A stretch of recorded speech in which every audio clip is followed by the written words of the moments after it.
G'day, Alistair here, and this is an power supply. It's an AX860i from Corsair, and it was quite a nice power supply back in, well, about 11 years ago.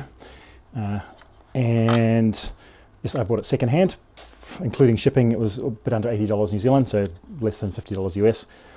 And I want to confirm that it works. Now, the nice thing about this power supply is it has a self-test button. So I'll start by grabbing a power cable and plugging it in, turning it on, and press and hold the self-test. And I get a green light, a green LED, so that's good. And the fan is spinning. So that would tend to indicate that it's probably okay. So it also came with some cables, and these white ones are obviously sort of aftermarket ones. They're nice braided cable, which is quite nice. So I'm going to test this, but I don't want to plug it into a motherboard without verifying that things are at least not going to catch fire when I plug them in. I mean, these are aftermarket cables, so maybe they don't not compatible with a Corsair power supply. I don't know. So we're going to use this power supply tester that I got from AliExpress. It was about $10, and so we'll hook it up and see if it all works. Now, if something does go wrong, well, what could possibly go wrong? It's for the $10 tester and a 860 watt power supply. So I do have fire extinguisher on hand, so I'll just put that to the side, but I don't think we'll need it. Famous last words. So let's start by plugging in the motherboard power connector, and that's in two parts. It goes that way. So let's plug that in there, that in there, and we'll need another connector. It's the motherboard side. So, handily it says Type 3 on the side there, so that's the Corsair Type 3 connector. And I'll plug that one in. Up. Must be able to plug it in down here, number 4. Okay, so just going to turn this off again. Oh, no, I can leave it on. I'll leave it on, I think. So just hold that together like that. So plug this in, and the power supply has started up, and it's beeping because I haven't plugged in this other side. So there we go. And 12.1, 11.9, 5-ish, 4.9. Okay, so yeah, it all looks reasonable, not exact, but this is not an exact tool, so it's probably well within tolerance. So I'll just bring the camera around so you can have a look. So there's the display. We can see 12 volts, 12 volts, 5 volts, 5 volts, 12 volts thereabouts, and 3.3 volts. So pretty much all close enough. And this PG value, it's power good. I think that is how long it takes the power supply to turn on, or to, I'm not exactly sure how that works, but yeah, that's all good. Let's carry on testing the other connectors. I'm just going to pull out the EPS connector, and it's a PCIe connector, so that goes.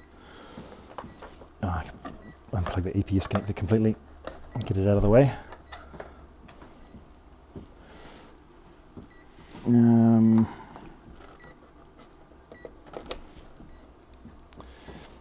So I plug this into the other. So there's a 8-pin and a 6-pin connector. So the 8-pin is for EPS only, not the combo of the 8 pins for the PCI connector.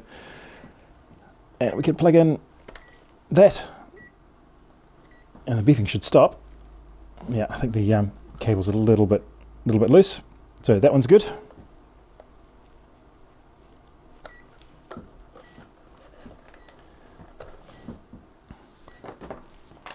We have another one. And plug that in.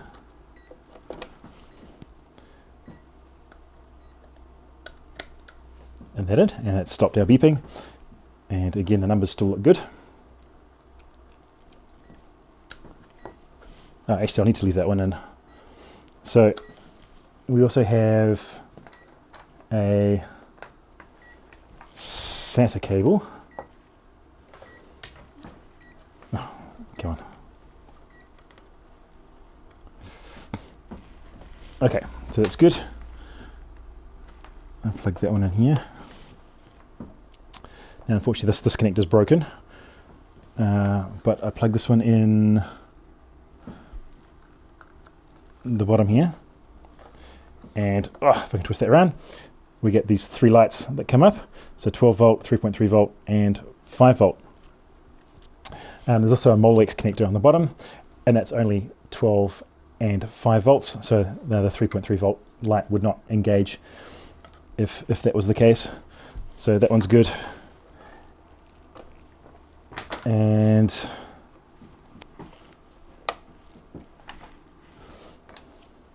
this one is probably fine as well. I think this is the original.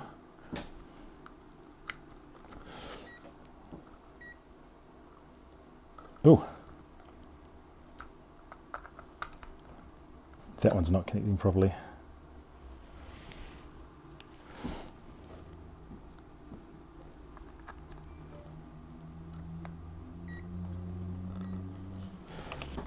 Oh, there we go, that's better.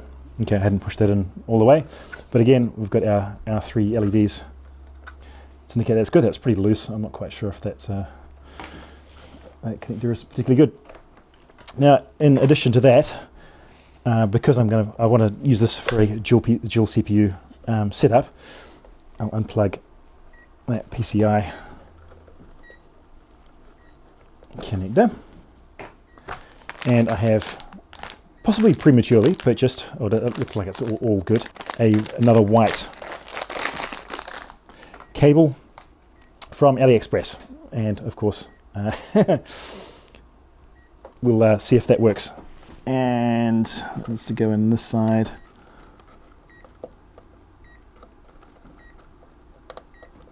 In fact, I should try some of these other. Okay, that's in.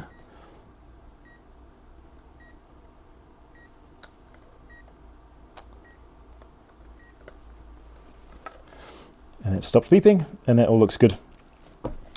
So I'd say this is probably safe to try out in a computer. This is obviously not putting any load on the power supply, so there might still be issues, but I don't think I'll fry anything if I plug it in.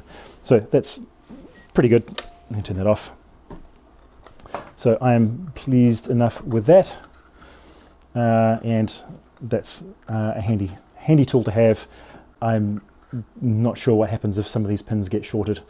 Hopefully the a good power supply should shut down immediately if we shorted 12 volts to ground or something like that, rather than burst into flames. But a cheaper one might not. So it's good to buy quality. So, and that's one of the reasons I bought this as a used power supply, because they tend to last a very long time, and it's quite easy to get cables. So I mean, this is I don't know, an $8 purchase or $5 purchase or something like that on AliExpress. It's pretty cheap. And the only real concern would be if the gauge of these wires is sufficient, which the plastic looks very similar size to the black ones, so it's probably fine. Hopefully it won't melt. But the quality of the connectors and stuff might not be quite to the same level as the original Corsair cables, but it looks pretty good. So I'm happy enough to plug that into machine. We'll do that in another video. I hope you found this useful. It's definitely worth testing these things.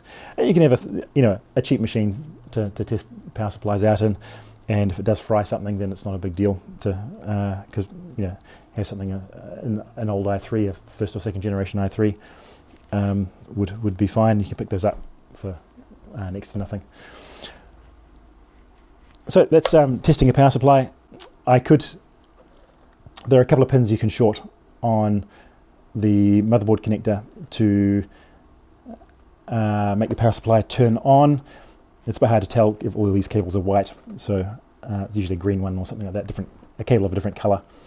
And then you can test with a multimeter once the power supply is running, because obviously power isn't being delivered to these pins unless it's going. So that's off. Okay, that's all I wanted to cover for this video. Hope you've found it useful. I'll see you in a future video.